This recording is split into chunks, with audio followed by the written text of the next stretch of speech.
Foreign वाली बहू, तभी तो आजकल शोभा चाची इंस्टाग्राम पर जवान होती जा रही है। और नहीं तो क्या, बहू के साथ पार्टियों में जाती हैं, मिनी स्कर्ट में फोटो अपलोड करती हैं। रुतबा हो तो ऐसा। हमारी भी बेटों की शादी की उम्र हो गई है दीदी, क्यों ना अब हम भी इनकी शादी करवा दें। हाँ हाँ, मैं भी वही सोच रही थी, फॉरेन वाली ना सही, मॉडर्न बहू तो ला ही सकते हैं। ना बाबा, ये शहरी बहुएं बड़ी तेज होती हैं। मैं तो गाँव की बहू लाऊंगी। गाँव की लड़कियां सुंदर होने के साथ साथ गुणी और समझदार होती हैं। हाँ, एक नंबर की गवार होती है गांव की बहुएं। ना बोलने का सलीका, ना पहनने ओढ़ने का ढंग। मैं तो बहू लाऊंगी तो शहर वाली ही लाऊंगी। अरे बेटों से भी तो पूछ लो कि उन्हें कैसी बीवी चाहिए कि बस अपना चलाना है। क्या पता हमारे बेटों ने पहले से ही लड़की पसंद कर रखी हो।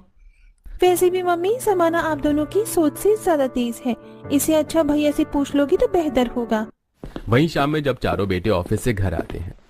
बेटा, हाथ मुंह धोकर आ जाओ, मैं कॉफी बना लाती हूँ। कुछ बात करनी थी तुमसे। ऐसी कौन सी इम्पोर्टेंट बात आ गई बड़ी माँ? बहुत इम्पोर्टेंट बात है, लेकिन पहले फ्रेश तो हो लो, फिर बात करते हैं। चारों बेटे फ्रेश होकर हॉल में आते हैं। अब पूरे घर के सदस्य एक साथ बैठे हुए थे और आपस में बात करने लगे। तभी चुलबुली नव्या अपने भाइयों को छेड़ देती है। भैया, पता है माँ और छोटी माँ आप सबकी शादी के बारे में सोच रही है। इतनी जल्दी शादी? अभी तो बिजनेस और ग्रो करना बाकी है। नीरज बेटा 28 का हो गया है तो अब क्या बुढ़ापे में शादी करेगा? अब तो घर में बहुएं आ जानी चाहिए, तुम्हारी माओ को भी तो आराम मिले।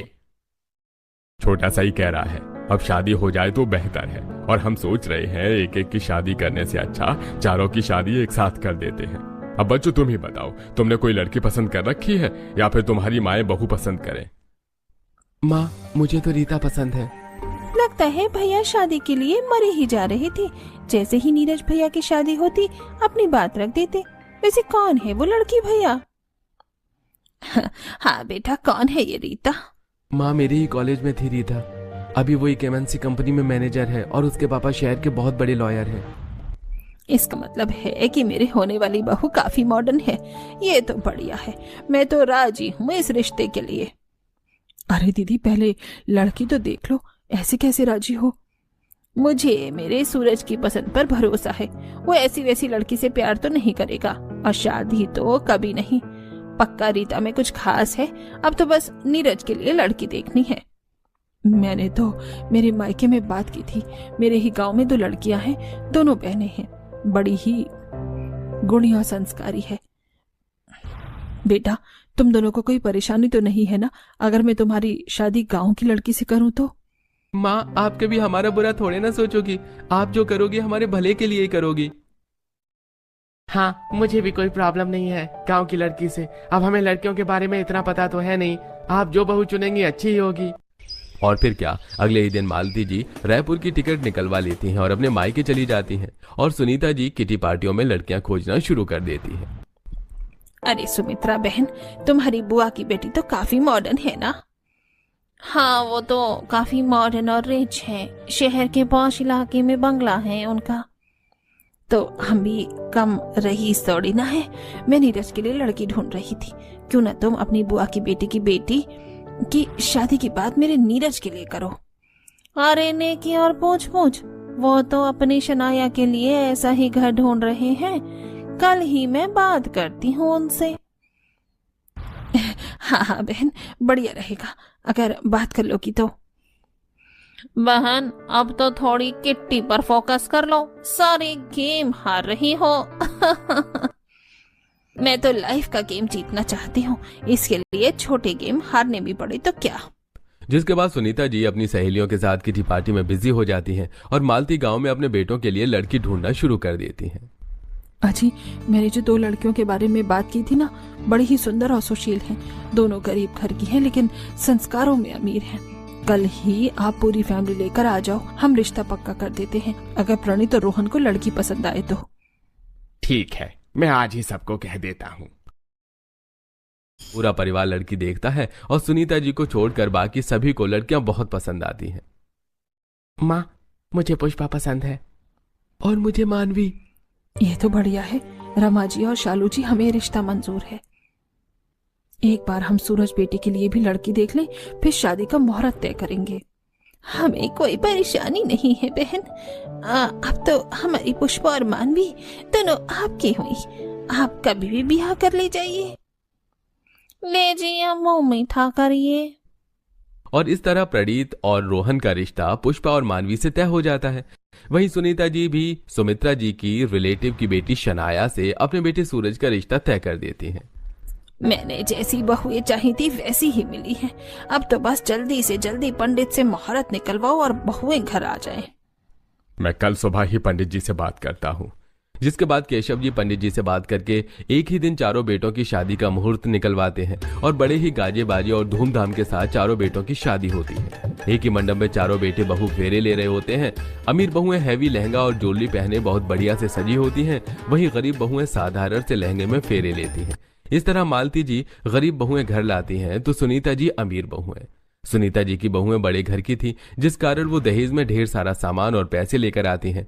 वहीं मालती जी की बहुएं मात्र 2 जोड़ी कपड़ों में ही ससुराल आती हैं। देख रही हो मालती, अमीर और मॉडर्न बहू लाने का फायदा।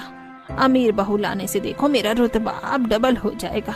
मेरी बहुओं के लहंगे ही देखो कितने मॉडर्न थे, और तुम्हारी बहू का लहंगा एकदम सिंपल देहाती स्टाइल। दीदी, मैंने दोनों का नेचर देखकर उन्हें बहू बनाया है। मुझे दौलत का शौक नहीं है।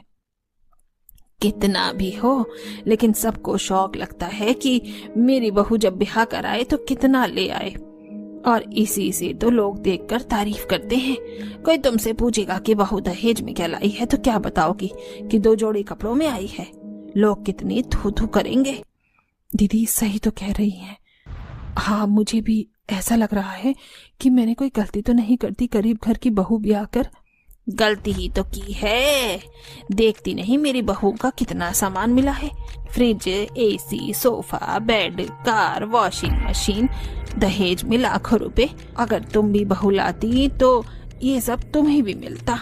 जिठानी सुनीता के भड़कावे में आकर अब मालती के मन में भी लालच आ जाती है। मेरी आंखों पर पट्टी थी जो मैं गरीब बहू लाने की उतावली थी। मालती गरीब और मॉडर्न बहुओं को देखने लगती हैं। जहां मॉडर्न बहू एकदम मॉडर्न स्टाइल में स्टाइलिश कपड़े पहने थी, तो वहीं गरीब बहू सादी सी कॉटन की साड़ी पहने थी। अगर अमीर बहू लाती तो वो भी सुनीता दीदी की बहुओं जितनी सुंदर लग रही होती। खैर, अब जो हो गया सो हो गया। अगले दिन मालती, शादी के सारे फंक्शन और रस्में निपट गई कि कोई बाकी है? अजी सब हो गया, बस बहुओं की मुंह दिखाई बाकी है, और उससे पहले हमें 4 धाम की यात्रा पर जाना होगा। मैंने भोले बाबा से मन्नत मांगी थी, जिस दिन मेरे दोनों बेटों की शादी हो जाएगी मैं बहू बेटों के साथ 4 धाम की यात्रा पर जाऊंगी। तो फिर देर किस बात की माँ, मैं कल की ही टिकट निकाल देता हूँ, सभी चलते हैं। रीत और शनाया की भी तो मुंह दिखाई करनी है। दीदी, तो आप इन दोनों की मुंह दिखाई कर दो। हम जब 4 धाम की यात्रा से वापस आ जाएंगे तब दोनों बहुओं की मुंह दिखाई कर देंगे। अगर मैंने अभी अपनी बहुओं की मुंह दिखाई कर दी तो बाद में मेरी ये देवरानी इससे भी अच्छे से मुंह दिखाई करके पूरे मोहल्ले और रिश्तेदारों की लाइमलाइट ले लेगी। मालती, मैं सोच रही हूँ जब तक तुम लोग 4 धाम के दर्शन करके आओ तब तक दोनों बहू बेटे हनीमून पर घूम आ जाते हैं। फिर चारों बहुओं की मुंह दिखाई एक साथ करेंगे, एकदम ग्रैंड सेरेमनी। एकता में बल है, इससे बढ़िया बात क्या ही होगी जिठानी जी। ये सही रहेगा। वाह मम्मी जी, तब तो मैं आज ही सूरज से स्विट्जरलैंड की टिकट बुक करने के लिए कह देती हूँ। हाँ शनाया दीदी, हम हनीमून पर स्विट्जरलैंड घूमने जाएंगे। और फिर क्या, मालती जी अपने बहुओं के साथ 4 धाम की यात्रा पर निकल जाती हैं। वहीं सुनीता जी अपने दोनों बहू बेटों को हनीमून पर स्विट्जरलैंड भेज देती हैं, जहां दोनों मॉडर्न बहुएं शॉर्ट्स और मॉडर्न ड्रेस पहनकर ढेर सारी फोटो खिंचवाती हैं और सोशल मीडिया पर अपलोड करती हैं। वाह, ये वादियाँ कितनी सुंदर है। वी आर सो लकी कि हमें इतना बढ़िया ससुराल मिला। चाहे जैसे रहो, जब तक हमारी गरीब देवरानियां 4 धाम के दर्शन कर रही हैं, हम यहाँ एंजॉय करेंगे। दोनों बहुएं स्विट्जरलैंड में खूब एंजॉय करती हैं।